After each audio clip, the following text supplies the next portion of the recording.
Kiranya kasih karunia dan damai sejahtera dari Allah Bapa dan dari anaknya Tuhan Yesus Kristus menyertai saudara-saudara sekalian. Amin. Shalom Bapak Ibu dan saudara-saudara yang dikasihi Tuhan Yesus Kristus. Kiranya saudara-saudara di dalam keadaan sehat dan dalam perlindungan Tuhan.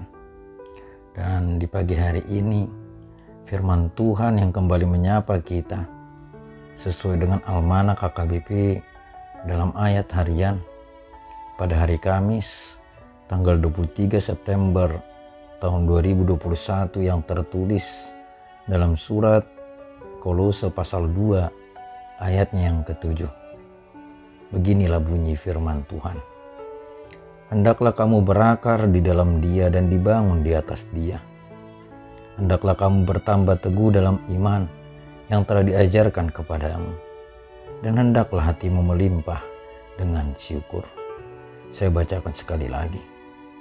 Hendaklah kamu berakar di dalam Dia dan dibangun di atas Dia. Hendaklah kamu bertambah teguh dalam iman yang telah diajarkan kepadamu, dan hendaklah hatimu melimpah dengan syukur.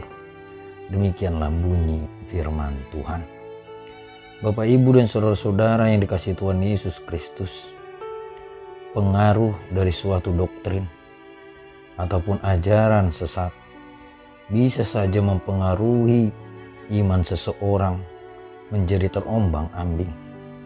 Dan hal inilah yang sedang dihadapi oleh jemaat yang ada di Kolose. Dan di masa kita sekarang ini juga banyak sekali doktrin dan ajaran-ajaran yang bisa menyesatkan dan membuat iman kita terombang-ambing. Dan bagi mereka yang terpengaruh akan ajaran tersebut bisa membuat dirinya menjadi fanatik. Nah saudara-saudara, untuk menghadapi keadaan yang sedang dihadapi oleh jemaat di Kolose dan orang-orang yang percaya akan Kristus dimanapun berada, maka Rasul Paulus mengingatkan kita, umat Tuhan, agar boleh berakar, bertumbuh, dan berbuah di dalam Kristus. Nah, dalam ayat renungan di pagi hari ini, Rasul Paulus memberikan dua gambaran, yaitu tentang pohon dan bangunan. Saudara-saudara, pohon yang baik tentunya akan memiliki akar yang kuat. Dan dengan akar tersebut, maka angin yang kencang tidak akan bisa menumbangkan pohon tersebut. Akar itu juga akan mengalirkan air dan makanan bagi ranting dan daun, sehingga dapat berbuah dengan baik. Firman Tuhan berkata, hendaklah engkau berakar di dalam Dia. Saudara-saudara, berakar di dalam Dia adalah sebuah gambaran dari kedekatan seseorang dengan Tuhan. Dan di mana orang-orang yang dekat dengan Tuhan tentunya akan berbeda dengan orang-orang yang jauh dari Tuhan ketika ia sedang menghadapi pergumulan atau masalah hidup. Di mana orang-orang yang dekat dengan Tuhan akan selalu mengandalkan Tuhan. Ia akan mengadu, memohon, dan meminta pertolongan kepada Tuhan. Maka jika ada sebuah doktrin ataupun ajaran-ajaran yang menyesatkan, ia tidak akan mudah terpengaruh atau diombang-ambingkan iman percayaannya. Lalu Paulus memberikan gambaran yang kedua, yaitu tentang bangunan. Firman Tuhan berkata, dibangun di atas Dia.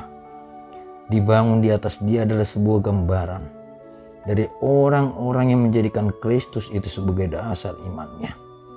Nah, dalam hal ini tentunya harus ada penyerahan diri kepada Kristus, sehingga bangunan, yaitu iman seseorang, akan menjadi kokoh. Saudara-saudara yang dikasihi Tuhan Yesus Kristus, akar dan bangunan yang digambarkan oleh Rasul Paulus dalam nas ini adalah hal yang rohani, bukan hal fisik.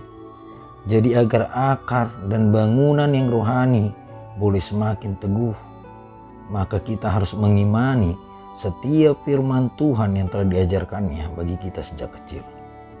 Firman Tuhan berkata, hendaklah kamu bertambah teguh dalam iman yang telah diajarkan kepadamu. Dalam hal ini, Firman itu adalah Kristus, firman yang menjadi daging. Dan ketika kita mengimani firman-Nya, maka kita juga telah mengimani Kristus. Maka seseorang yang mengimani Kristus di dalam hidupnya akan selalu mengucap syukur meskipun ia memiliki begitu banyaknya pergumulan hidup. Sebab orang yang percaya akan menyerahkan sepenuhnya hidupnya hanya kepada Kristus. Ia pun akan kuat menghadapi badai kehidupan, sebab iman yang digambarkan dengan akar dan bangunan tersebut kokoh dan kuat. Kiranya iman kita juga boleh berakar di dalam Kristus dan iman kita dibangun di atas Kristus. Amin. Mari kita berdoa. Bapa kami yang bertata di dalam kerajaan surga, Bapa yang kami sembah di dalam Kristus Yesus Tuhan kami. Kami bersyukur untuk kebaikan dan penyertaan-Mu ya Tuhan. Terima kasih untuk firman-Mu di pagi ini, untuk mengawali setiap aktivitas dan pekerjaan kami. Kiranya firman yang boleh kami dengarkan saat ini boleh berakar, bertumbuh, dan berbuat dalam kehidupan kami. Ya Bapa, Engkau tahu setiap keadaan kami saat ini. Terkadang oleh berita-berita di masa-masa sekarang ini, baik itu dari media kabar, media elektronik atau media sosial, kerap membuat kami takut dan khawatir.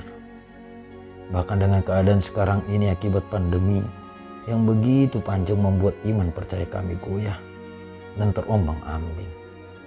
Sungguh berat apa yang kami alami saat ini.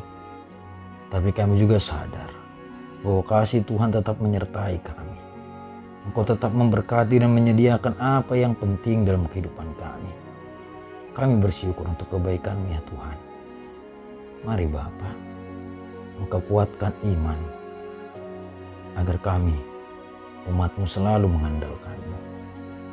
Kiranya kuasa Roh Kudus-Mu mengingatkan kami akan setiap firman yang telah kami dengarkan, hingga iman kami boleh berakar yang kuat dan dasar bangunan kami pun kokoh, sebab kami dekat padamu dan menyerahkan hidup kami hanya ke dalam tangan pengasihan Tuhan.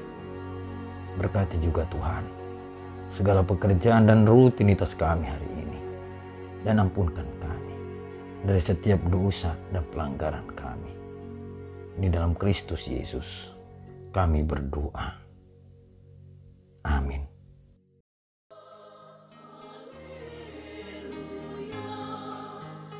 Puji